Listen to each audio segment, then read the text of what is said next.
Quels sont les 10 mystères les plus intrigants pour l'humanité? D'autres êtres intelligents partagent-ils notre univers? Quand j'ai su que les extraterrestres m'avaient enlevé, j'étais furieuse. Nos âmes survivent-elles à notre mort? En regardant autour de moi, j'ai compris que c'était un fantôme. Que nous soyons croyants, sceptiques ou non-croyants, nous avons tous une opinion. Partez à la découverte des phénomènes étranges, sublimes ou terrifiants. Que sont les 10 plus grands mystères du paranormal? Le mystère nous attire. Tout ce que nous connaissons sur notre planète, nous le devons à notre curiosité naturelle. Pourtant, de nombreuses questions restent encore sans réponse. Une pluie d'objets est tombée du ciel. Des décennies avant la naissance de la bombe atomique, une explosion inexpliquée a ravagé la forêt sibérienne sur des kilomètres carrés. Sur des champs céréaliers du monde entier, de mystérieux dessins sont apparus d'un jour à l'autre. Voici notre mystère numéro 10.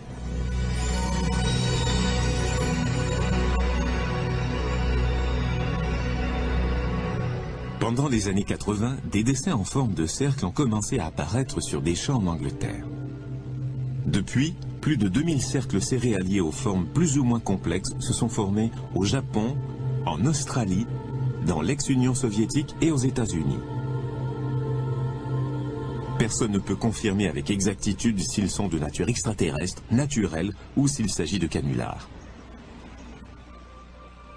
Les cercles céréaliers d'aujourd'hui sont parfois très élaborés mathématiquement et extrêmement précis. Pour beaucoup, ces caractéristiques éliminent la théorie de la cause naturelle. Se pourrait-il aussi que les hommes n'y soient pour rien? Les formes actuelles sont bien plus complexes que celles d'autrefois. Ces apparitions de cercles céréaliers sont trop impressionnantes pour que les farceurs y jouent un rôle important. On nous a sorti ce même argument tout au long de l'histoire. Les Égyptiens auraient été incapables de produire les merveilles mathématiques que sont les pyramides. Il fallait que les extraterrestres les aident. C'est une véritable forme de racisme, non? Selon les chercheurs en cercles céréaliers, le blé aplati a subi des transformations. Les effets sur la croissance des plantes peuvent se faire sentir pendant des années. Ni vous ni moi n'aurions jamais pu produire un tel effet sur ces plantes. Ce qui se passe indique que nous ne sommes pas seuls dans l'univers. C'est passionnant. Cependant, tout le monde n'est pas aussi enthousiaste. C'est peut-être simplement la façon dont les cercles céréaliers se sont formés qui explique la différence entre la structure des plantes à l'intérieur du cercle et celle des plantes à l'extérieur du cercle. L'explication n'est pas pour autant magique ou extraterrestre. La théorie de l'information suggère qu'il y a de bien meilleures façons de dire aux êtres humains qu'ils ne sont pas seuls que de dessiner de belles formes dans un champ de blé. Les cercles céréaliers sont-ils des blagues ou des traces d'un contact extraterrestre? Certains cercles ont été tracés avec des planches par des farceurs, mais la formation de milliers d'autres reste mystérieuse. Si ce n'est pas un canular, nous devons nous questionner sur notre place par rapport à une intelligence venue d'ailleurs. Ma théorie est que des visiteurs viennent sur cette planète. La science n'a pas encore pris les cercles céréaliers au sérieux. Pourtant, tout le monde peut voir ces messages écrits dans nos champs de blé.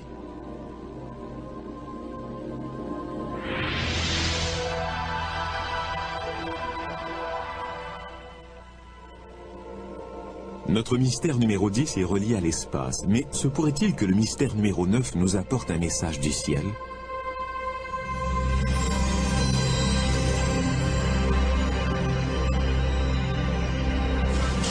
Le Le 21 septembre 1995, des rapports du monde entier ont fait état de statues hindous qui buvaient du lait présenté en offrande. Des milliers de gens ont été témoins de ce phénomène. À New Delhi, des millions d'individus ont offert du lait à leur propre statue. Doit-on parler de miracle ou d'hystérie collective? Contre toute attente, l'Église catholique voit également d'un mauvais œil la plupart des phénomènes prétendument miraculeux.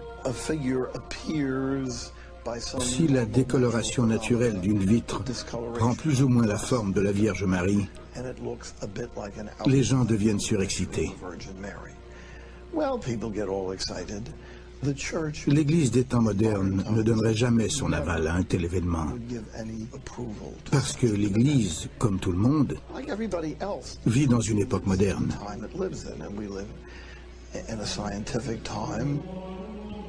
Dans un monde où règne la science, où peut-on chercher une preuve de l'existence de Dieu? L'objet le plus étudié de l'histoire de l'humanité est le suaire de Turin. Beaucoup de gens pensent qu'il s'agit du linceul du Christ mentionné dans la Bible. Nous avons été la première équipe scientifique à pouvoir examiner le suaire en profondeur durant une période de 122 heures en octobre 1978. L'une des premières choses que nous avons découvertes, c'est que contrairement à toutes les autres représentations du Christ à travers l'histoire, celle-ci présentait des taches de sang au niveau des poignets, pas au niveau des paumes.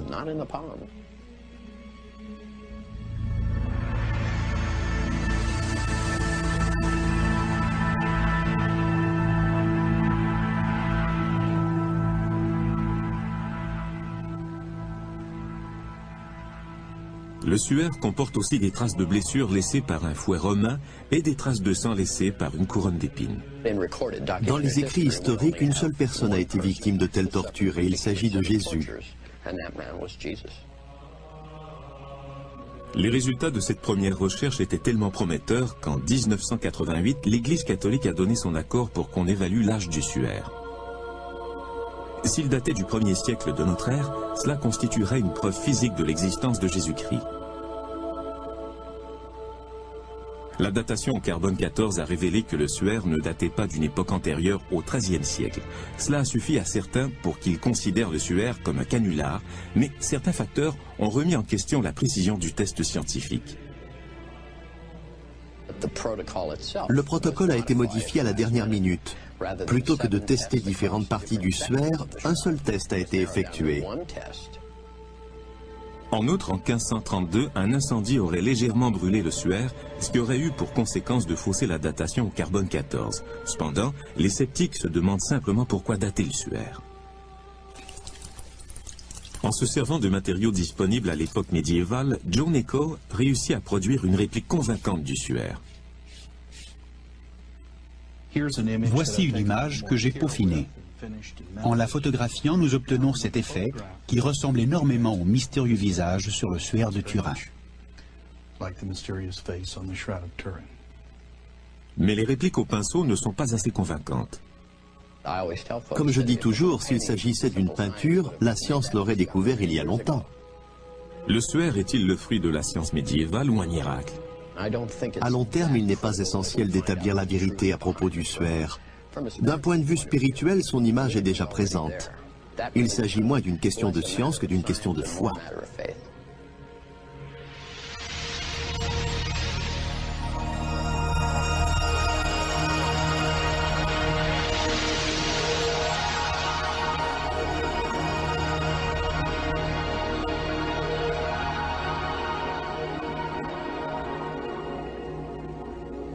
Le mystère numéro 9 remet en question nos espoirs spirituels, tandis que le mystère numéro 8 fait ressortir en nous nos pires terreurs.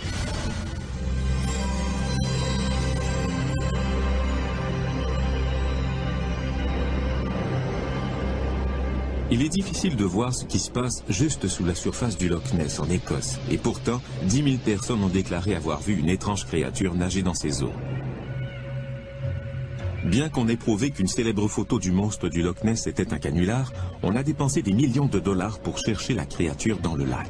Jusqu'ici, tout ce qu'on a réussi à prouver, c'est que les sonars y avaient capté des formes ambiguës. On recherche le monstre du Loch Ness depuis 40 ans, mais personne n'a rien trouvé. Le monstre devrait se trouver dans ce petit lac d'Écosse, mais il n'y est pas. Je suis désolé, il n'est pas là.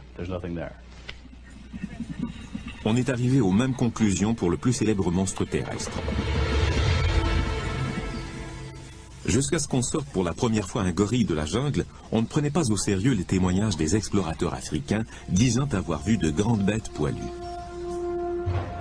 Dans ce cas, est-il possible qu'il existe un autre singe mystérieux qui court le monde? Certains disent qu'il pourrait mesurer jusqu'à 3,50 m. Les Indiens d'Amérique parlent de cette créature depuis longtemps dans leur tradition. Ce phénomène ne date pas des années 50 ou 60 quand le mot Bigfoot a commencé à circuler. On parle de singes qui marchent à la verticale non seulement aux États-Unis mais aussi en Chine, en Russie et en Amérique du Sud. Les gens font toujours le même témoignage, quelle que soit leur culture, le contexte socio-économique ou même l'époque à laquelle ils vivent. C'est le genre de preuve anecdotique qui est significative.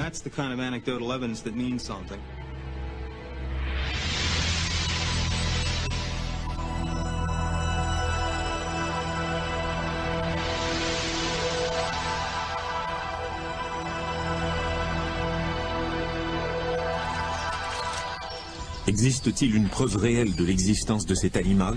Les tests d'ADN effectués sur des échantillons de poils prélevés à des endroits où serait apparu le Bigfoot révèlent qu'il s'agit des poils d'un primate. Malheureusement, les échantillons testés sont trop petits pour qu'on puisse en affirmer davantage. Les traces de pas constituent la meilleure preuve. C'est de là que vient le nom Bigfoot, grand pied. Les empreintes de pas existent bel et bien, elles sont mesurables. Un farceur ne prendrait pas le temps de fabriquer les crêtes dermiques, l'équivalent de nos empreintes digitales, présentes sur certaines des empreintes trouvées.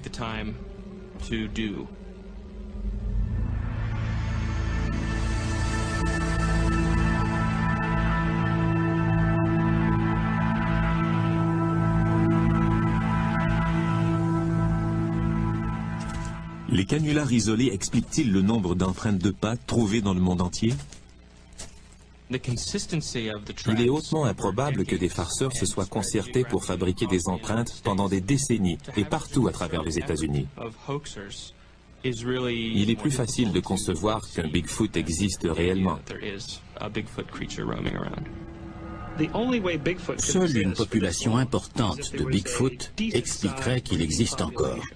Étant donné qu'on en a repéré dans le monde entier, il devrait être innombrable. Statistiquement, nous aurions déjà trouvé des corps, mais ce n'est pas le cas. Donc, à mon avis, il n'existe pas. Les carcasses d'ours sont rares à trouver et pourtant, personne ne doute de leur existence. Les carcasses d'ours sont rares à trouver et pourtant, personne ne doute de leur existence. Quand des animaux meurent, d'autres éparpillent leurs carcasses qui disparaissent donc très rapidement. Sans aucune trace d'os, de sang ou de cadavre, le Bigfoot relève toujours du domaine de la mythologie. La seule manière de prouver une fois pour toutes l'existence du Bigfoot est d'en ramener un corps. C'est juste une question de temps. En attendant, les hommes ne peuvent que s'interroger sur l'existence d'un autre primate qui marche à la verticale. Des champs aux forêts en passant par le visage du Christ, ce ne sont là que quelques-uns des 10 mystères les plus intrigants et notre liste devient de plus en plus étrange. À venir, le mystère numéro 7 nous amène à bord d'un navire abandonné.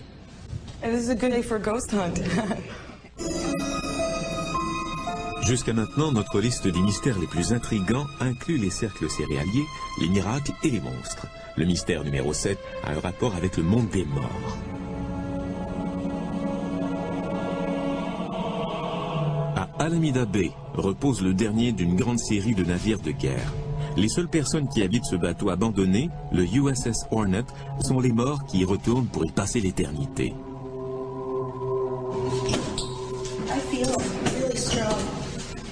I don't want to. You don't want to? It's in that corner. It's in that corner? It's in that corner, yeah. He burned himself. Ow. And this is a good day for a ghost hunt.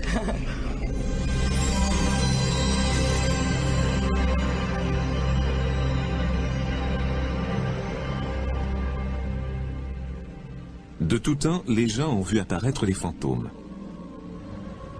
Les anciennes civilisations parlaient d'esprits, de gens qui, après leur mort, s'étaient rendus dans un autre monde ou étaient restés coincés dans celui-ci. C'est un phénomène très ancien qui fait partie de l'expérience humaine.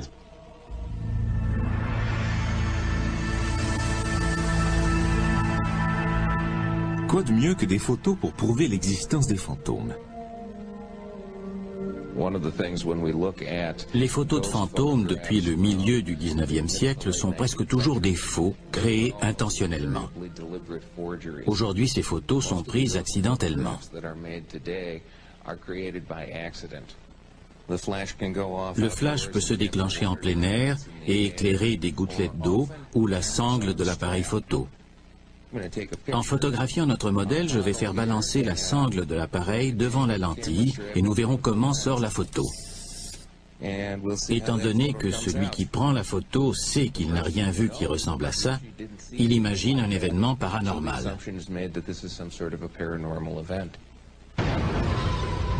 Cependant, que dire des cas où plusieurs personnes déclarent voir le même fantôme? À bord du USS Hornet, 3 personnes disent avoir vu le fantôme du contre-amiral J.J. Clark. I do pick up somebody that is working some was a desk or cabinet or something. Immediately when I came on. En montant à bord, j'ai tout de suite rencontré l'esprit de J.J. Clark, le contre-amiral qui a servi sur le bateau entre 1944 et 1945. Quand j'ai vu l'esprit descendre de l'échelle en dessous de moi, je l'ai regardé droit dans les yeux. Je n'ai pas juste croisé son regard. J'ai vu un homme. Il se tenait debout, les bras le long du corps. Quand j'ai vu une photo de l'amiral, j'ai su qu'il s'agissait du même homme.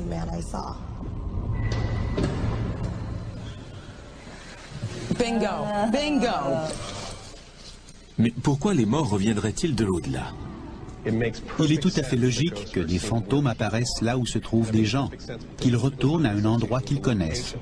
Ça revient à dire que les fantômes sont eux aussi des gens morts, mais des gens quand même. Certains croient qu'ils peuvent nous en apprendre.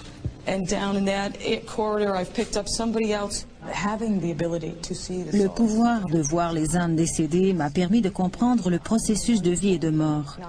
Souvent, nous pensons à la vie comme à un processus, mais nous en excluons la mort. La mort fait partie du processus de la vie.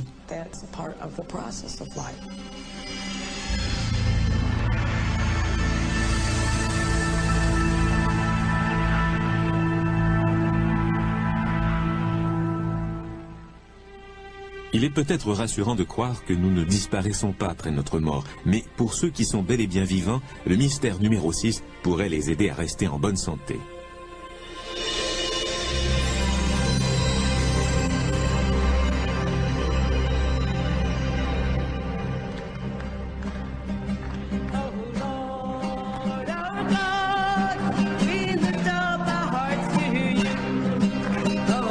Chaque mardi, le père Peter McCall et Marianne Lacey font des cérémonies de guérison à Dobbs Ferry, dans l'État de New York.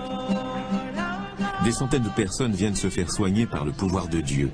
Ils chantent ses louanges et sont guéris par la prière.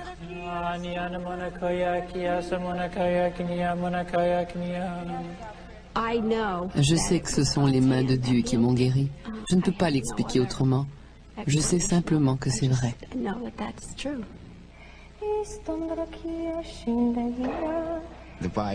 Les résultats de la biopsie étaient négatifs.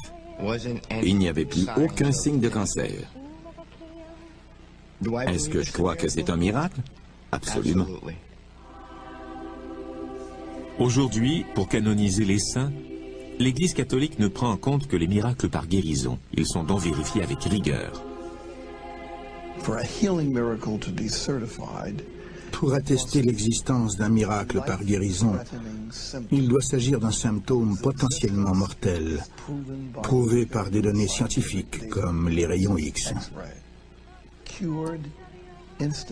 La maladie doit être guérie instantanément ou très rapidement, sans aucun traitement médical, sans période de récupération et sans rechute. Notre croyance dans les revenants ou dans les guérisons miraculeuses suffit-elle à vaincre la mort?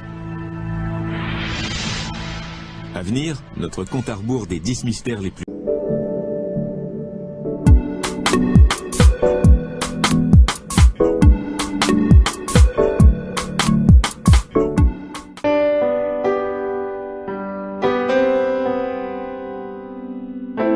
nous fait découvrir des corps qui brûlent tout seuls.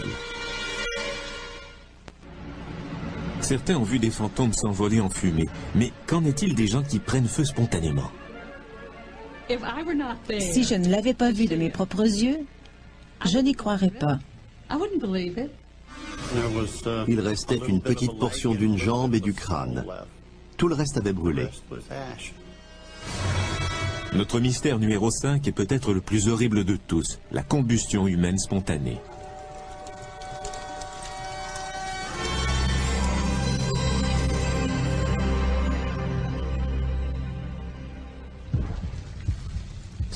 La combustion humaine spontanée est la capacité qu'a le corps à se consumer, à se couvrir d'ampoules ou à se brûler de toute autre manière sans entrer en contact avec du feu.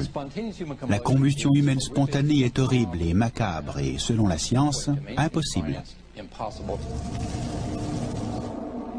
Depuis les premiers cas de combustion humaine spontanée au XVe siècle, on a parfois interprété ce phénomène comme une punition divine. Il y a un siècle, on prétendait que toutes les victimes de combustion humaine spontanée étaient des alcooliques, que Dieu, dans sa colère, châtiait le comportement immoral des gros buveurs.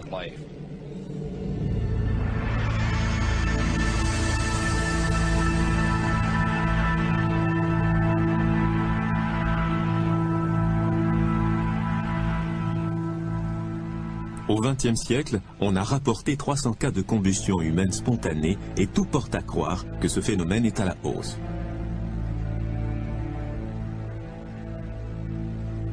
En 1974, le défunt Jack Angel a survécu à un incendie qui, selon les médecins, émanait de son propre corps. Quand M. Angel s'est réveillé d'un profond sommeil, il a remarqué que son avant-bras droit et que sa main avaient été réduits en cendres. Le diagnostic inscrit dans son dossier médical parle de blessures, je cite, d'origine interne. L'un des cas de combustion humaine spontanée les plus étranges et les mieux documentés du XXe siècle est celui du pompier George Mott. Sur le matelas où M. Mott s'est consumé, on a retrouvé seulement la partie de sa jambe droite en dessous du genou. Il ne restait que des cendres du reste du corps de M. Mott, qui pesait 82 kilos. L'individu lui-même a complètement brûlé, mais pas la maison. Comment est-ce possible? Qu'est-ce qui a pu causer cet incendie et comment un feu peut-il brûler au point de consumer un homme tout en laissant la pièce dans laquelle il se trouve intacte? Nos hommes ont vérifié le système électrique, le fourneau et le chauffage. Nous avons déterminé qu'il ne s'agissait pas d'un suicide, ni d'un homicide. Ça ne peut être qu'une combustion humaine spontanée. Cela fait 25 ans que nous faisons des recherches sur ce phénomène et nous n'avons encore trouvé personne qui aurait vu toutes les preuves et qui pourrait nous expliquer comment ça se produit. La combustion humaine spontanée est l'un des grands mystères auxquels sont confrontés la médecine et l'humanité. S'il est impossible d'expliquer comment un corps peut prendre feu, comment élucider le mystère numéro 4?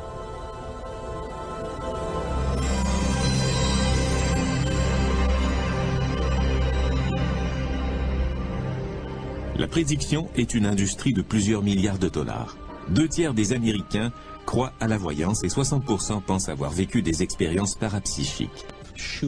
Les expériences paranormales font l'objet de beaucoup de tâtonnements, mais c'est justement la raison pour laquelle nous voulons faire des tests en laboratoire sur la perception extrasensorielle.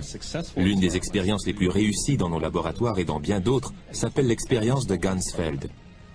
Dans cette expérience, un expéditeur essaie d'envoyer mentalement une image à un partenaire qui se trouve dans une autre pièce. Le récepteur essaie de trouver la bonne image parmi 4 cartes qu'on lui présente. Les lois de la probabilité font qu'une réponse sur 4 pourrait être la bonne, soit un taux de succès de 25%. Nos résultats nous montrent que 34 à 35% des réponses, et même plus, sont exactes. Ce qui veut dire que le taux de succès de ces sujets ne dépend pas du hasard. Le succès de telles expériences fait que lorsque les États-Unis ont appris durant la guerre froide que les Russes utilisaient des espions extra-lucides pour s'emparer d'informations et de plans militaires tactiques, ils ont dépensé 20 millions de dollars pour essayer de rattraper leur retard. Le programme Stargate, subventionné par le gouvernement, avait pour but de faire des recherches sur la perception extrasensorielle pour savoir si ça existait vraiment et comment l'armée pourrait l'utiliser pour recueillir des informations d'intérêt national. Nous étions assis devant des bureaux avec seulement du papier et des crayons. Nous recevions nos instructions dans une enveloppe scellée. On nous indiquait par exemple qu'une machine avait été perdue et qu'elle pouvait se trouver n'importe où dans la zone nord-est des États-Unis et nous devions tenter de la localiser.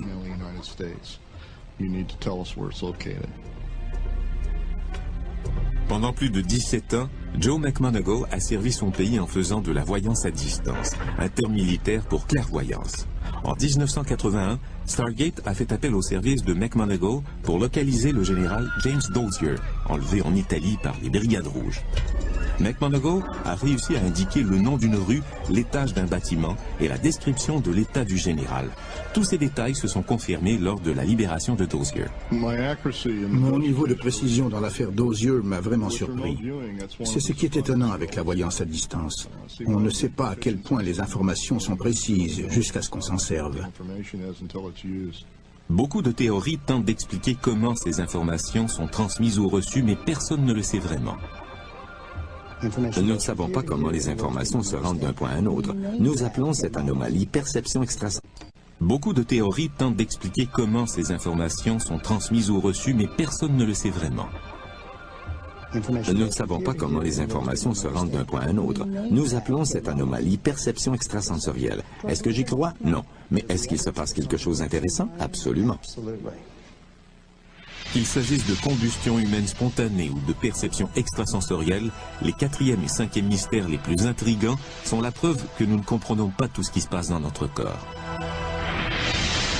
À venir, les croyants et les sceptiques s'opposent. Sommes-nous seuls dans l'univers? Notre compte à rebours des 10 mystères les plus intrigants comprend déjà les fantômes et la perception extrasensorielle.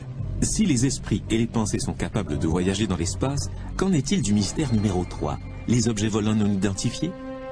Have you all had any reports of unknown flying objects over there? No, we haven't. Oh, okay, I was wondering. We supposedly are having quite an invasion over here.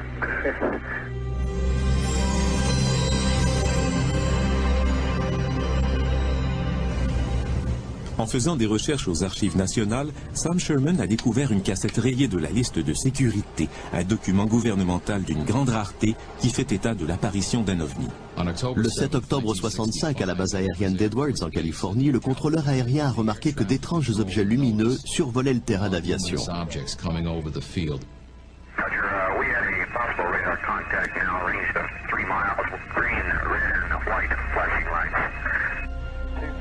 Selon Sherman, ces objets ont été captés au radar à 8 endroits militaires stratégiques de la côte ouest américaine.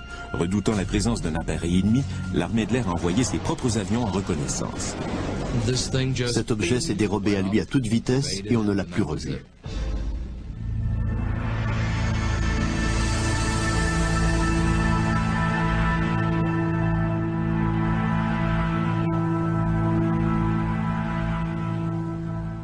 Les apparitions d'objets non identifiés dans le ciel remontent au moins au Moyen Âge. On ne les appelait pas des ovnis ni des soucoupes volantes, mais il s'agissait certainement du même type de phénomène. Si on sait comment et où regarder, on retrouve leur présence à travers l'histoire. Les interprétations humaines du phénomène ovni ont changé au cours des temps. On interprétait les apparitions médiévales comme des signes divins. Les naturalistes du XVIIIe siècle parlaient de gaz et de plasma. Durant la révolution industrielle, on voyait des machines et des avions. Avec l'ère spatiale, sont apparues les soucoupes volantes.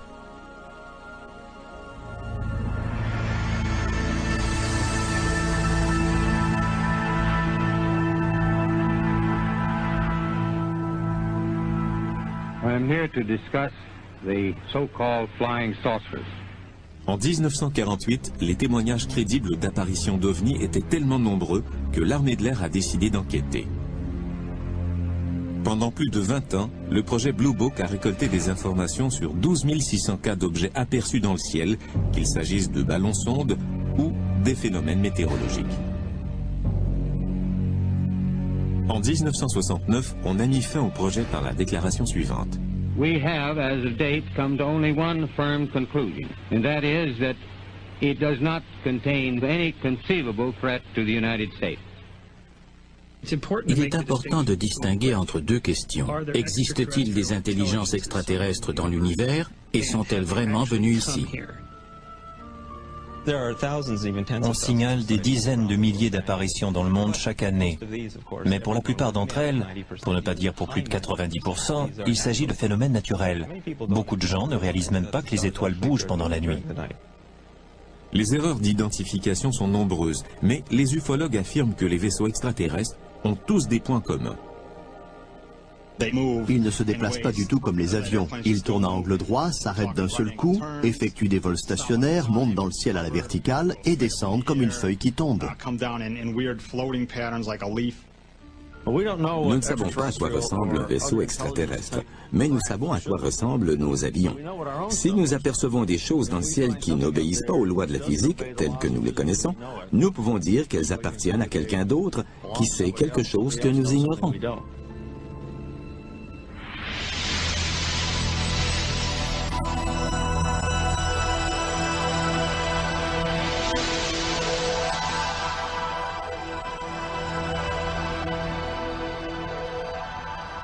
Le 19 septembre 1961, Betty et Barney Hill traversaient le New Hampshire aux environs de minuit lorsqu'ils ont dit avoir repéré une lumière en forme de crêpe avec 2 rangées de fenêtres qui semblaient les suivre.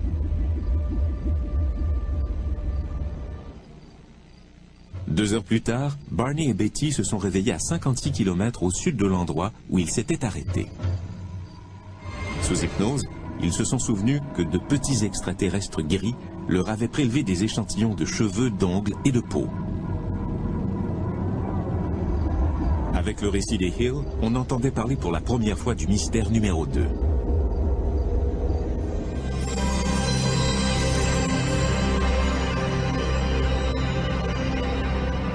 Depuis cette nuit de 1961, des milliers d'autres personnes ont également prétendu avoir été victimes d'enlèvements et d'expériences extraterrestres. Un enlèvement est rapide, efficace et très traumatisant. Très souvent, les souvenirs de cette expérience sont partiellement effacés. La précision des souvenirs ramenés à la conscience grâce à l'hypnose est toutefois mise en question. Il s'agit de faux souvenirs que le thérapeute implante par suggestion dans la mémoire de ses patients. C'est ça l'hypnose, un jeu de rôle imaginaire entre l'hypnotiseur et son sujet. Cependant, les hypnotiseurs pensent être capables de prouver que leur sujet ne se contente pas de suivre l'histoire qu'ils leur suggèrent. Lors d'une session d'hypnose, je pose environ 10 à 20 questions suggestives, des fausses pistes, et personne ne s'est jamais trompé. Étant donné que la plupart des victimes disent avoir été enlevées de nuit dans leur lit, les sceptiques relèguent ce phénomène au rang de paralysie du sommeil. Les gens éprouvent cette drôle de sensation quand ils sont presque endormis, mais encore conscients. Dans cet état, votre corps est paralysé, mais vous êtes encore conscient. Il semblerait que le mécanisme des rêves y joue un rôle. Donc, vous rêvez tout en étant conscient, mais paralysé.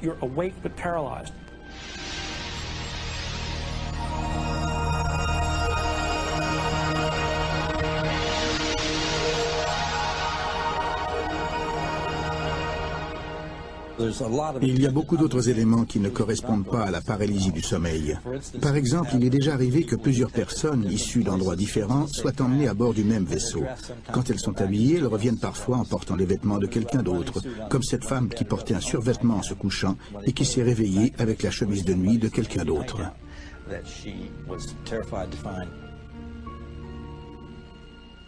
Beth Collins et Anna Jamerson considèrent que leur preuve réside dans leurs souvenirs. Elles déclarent avoir été enlevées ensemble et ce plus d'une fois. Beth et moi, nous nous souvenons de plusieurs occasions où nous avons été enlevés ensemble. Un matin, nous nous sentions mal toutes les deux et je lui ai dit que quelque chose s'était passé. Elle m'a répondu que la nuit précédente, elle avait vu les extraterrestres m'injecter quelque chose au niveau de la nuque. Elle m'a demandé si elle pouvait vérifier sous mes cheveux et j'ai accepté parce que je pensais qu'elle ne trouverait rien. Mais il y avait un trou dans ma nuque, juste à l'endroit où elle les avait vus m'injecter quelque chose dans le cerveau. J'aurais préféré être folle plutôt que d'en parler à qui que ce soit, même à Anna. Je ne pouvais pas faire comme si rien ne s'était passé. Mais je ne pouvais pas oublier ce dont je me souvenais. Quand on possède des preuves comme celle-ci, il est très difficile de croire qu'on ne s'est pas vraiment fait enlever. Et je sais qu'il m'enlève régulièrement. Après avoir étudié tellement de cas et avoir vu tellement de traumatismes et de preuves physiques, j'ai répondu à quelqu'un qui me demandait si j'y croyais vraiment, que je ne pouvais malheureusement plus me permettre le luxe de douter. Des étranges vaisseaux spatiaux aux enlèvements par des extraterrestres, les deuxième et troisième mystères les plus intrigants prouvent que nous sommes fascinés par les êtres venant d'un autre monde. Du tréfonds de notre esprit jusqu'à l'espace infini, le débat qui fait rage entre les croyants et les sceptiques nous mène vers le mystère ultime. Notre naissance marque le début d'un processus qui nous mènera à notre décès. Le concept d'une vie après la mort est le principe fondateur de toutes les grandes religions. Cependant, il reste à élucider le mystère le plus intrigant de tous. Existe-t-il une preuve de la vie après la mort ?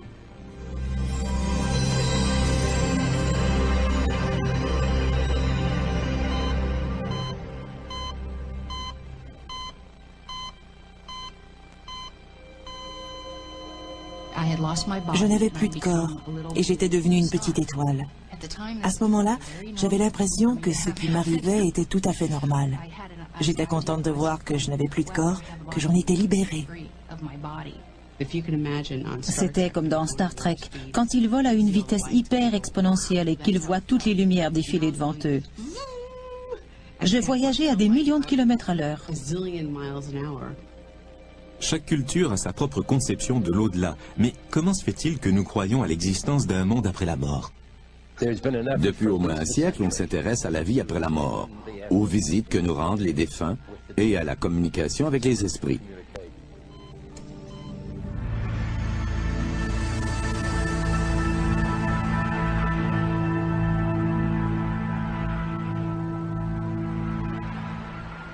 Ceux qui ont failli mourir racontent tous des histoires extrêmement similaires.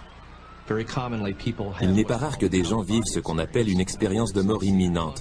En d'autres termes, leur conscience se sépare de leur corps. Très souvent, ils se voient traverser un tunnel, au bout duquel ils rencontrent généralement des êtres de lumière. Il peut s'agir de parents ou d'amis décédés ou même de figures religieuses. À ce moment, très souvent, ils voient leur vie défiler en rétrospective. Des tests en laboratoire ont montré que la perte de conscience provoquée par la gravité générait des expériences de mort imminente, la vision d'un tunnel et de lumière blanche. Cela s'apparente à certaines caractéristiques de l'expérience de mort imminente. Environ 15% des gens ont ce qu'on appelle une expérience de mort imminente effrayante. Il y avait des gens torturés, des volcans en éruption, de la boue marron, des gens qui criaient ou qui étaient décapités. Tout ça ressemblait à l'idée traditionnelle qu'on se fait de l'enfer. S'il ne s'agissait que de la réaction physiologique du corps par rapport à la mort, tout le monde vivrait la même expérience. Mais ça n'a pas été mon cas. Des rescapés ont lu des étiquettes posées au-dessus de ventilateurs de plafond. Ils ont répété des conversations tenues dans des pièces éloignées et même rapporté des informations tangibles de l'au-delà. Il arrive que des gens qui vivent une expérience de mort imminente rencontrent quelqu'un qui s'identifie comme un proche qu'ils avaient connu durant leur vie. Or, il se peut qu'ils disent ne pas avoir de frère ni de sœur, et pourtant ils finissent par découvrir qu'ils avaient un frère ou une sœur mort alors qu'ils étaient très jeunes. Ça prouve qu'il se passe vraiment quelque chose. Si des gens reviennent bel et bien de l'au-delà, quel message en ramènent-ils ? J'ai vécu un énorme téléchargement d'informations. Avant de pouvoir me demander si j'étais en train de mourir, j'ai entendu cette phrase. Nous ne mourrons pas, notre corps meurt, mais notre âme, jamais. Le plus grand mystère auquel est confrontée l'humanité est de savoir ce qui se passe après la mort. Des millions de personnes ont eu des expériences similaires. C'est très courant. Le message qu'il ramène est toujours le même. La vie après la mort existe et elle est merveilleuse.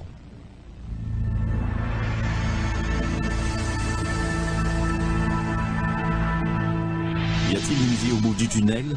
Cette question ultime met fin à notre compte à rebours des 10 mystères les plus intrigants de l'humanité.